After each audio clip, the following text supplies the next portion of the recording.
అటవీ శాఖ వన మహోత్సవ కార్యక్రమంలో భాగంగా రంగారెడ్డి జిల్లా గొర్రంగూడలో ఏర్పాటు చేసిన వర్చువల్ కార్యక్రమంలో ముఖ్యమంత్రి రేవంత్ రెడ్డి పాల్గొని అభివృద్ధి పనులకు శ్రీకారం చుట్టారు. ఈ కార్యక్రమంలో భాగంగా వరంగల్ జిల్లా ఖానాపురం మండలంలో ప్రపంచ ప్రఖ్యాతిగాంచిన పాకాల సరస్సు అభయారణ్యంలో సుమారు ₹1 కోటి వ్యయంతో ఏర్పాటు చేసిన బయోడైవర్సిటీ పార్కును ప్రారంభోత్సవం ముఖ్యమంత్రి రేవంత్ రెడ్డి.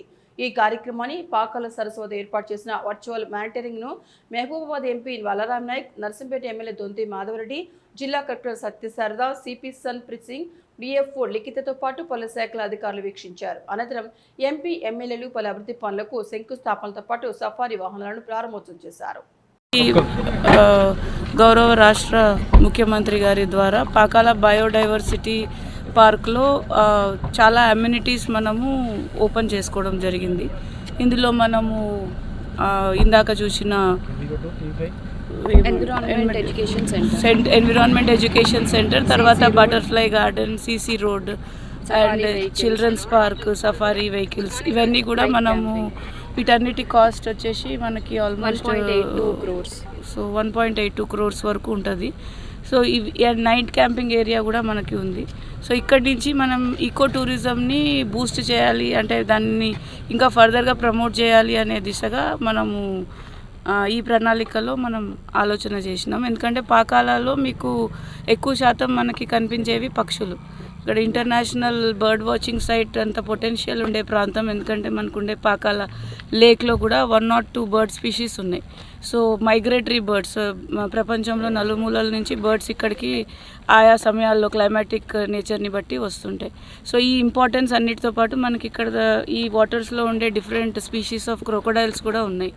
సో ఇవన్నీ కూడా మన own heritage as well as. So ఇవి ఎప్పటి నుంచో ఈ ప్రాంతానికి చెందిన నేటివ్ స్పీషీస్ కాబట్టి ఇక్కడ గ్రీన్ పిజియన్ కూడా ఈ ప్రాంతంకే ఒకటి నేటివ్ ఉంది. అండ్ ఆల్సో ఈ ప్రాంతంలో సివెట్ క్యాట్ అంటే పునుగు పిల్లి కూడా ఈ ప్రాంతంలో ఉంటుంది అనేది మనకి ఉంది. చాలా ఇంపార్టెంట్ యానిమల్స్ ఇవన్నీ మన యొక్క Indian heritage and as well as forest species వీటన్నిటిలో. సో వీటన్నిటితో పాటు మనం మొక్కలు కూడా ఈరోజు వన మహోత్సవం చేసుకున్నాము. దీంట్లో డిఫరెంట్ ఫారెస్ట్ స్పీషీస్, అవి native species of this particular sanctuary, వాటిని కూడా ఇక్కడి నుంచి ప్రమోట్ చేస్తారు. వన మహోత్సవ కార్యక్రమాన్ని మనం పాటిస్తూ ఉన్నాం. ఇందులో ఈ సందర్భంగా ఎక్కువ మొత్తంలో రాష్ట్ర వ్యాప్తంగా అనాది నుంచి కూడా మొక్కలు నాటినప్పటికీ మనం అనుకున్న లక్ష్యం నెరవేర్చకపోవడంతో ఈరోజు మన ప్రభుత్వం రేవంత్ రెడ్డి గారి నాయకత్వంలో దీనిపైన ప్రత్యేకమైన శ్రద్ధ పెట్టి ఎక్కువ మొక్కలు నాటాలి, నాటి ప్రతి ఒక్క మొక్కను పూర్తి స్థాయిలో పెంచే విధంగా ప్లానింగ్ చేసే కొరకు ఈరోజు యొక్క కార్యక్రమాన్ని ఏర్పాటు చేయడం జరిగింది.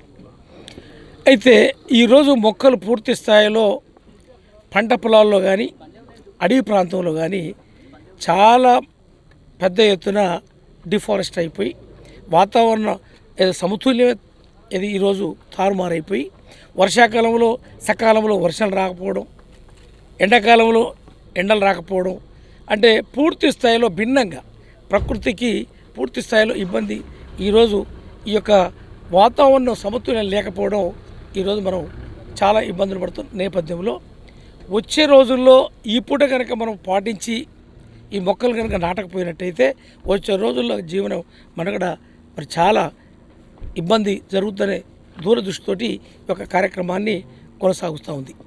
నేను మన నియోజకవర్గంలో 179 గ్రామ పంచాయతీలు, పట్టణంలో 30 డివిజన్లు ఉన్నాయి.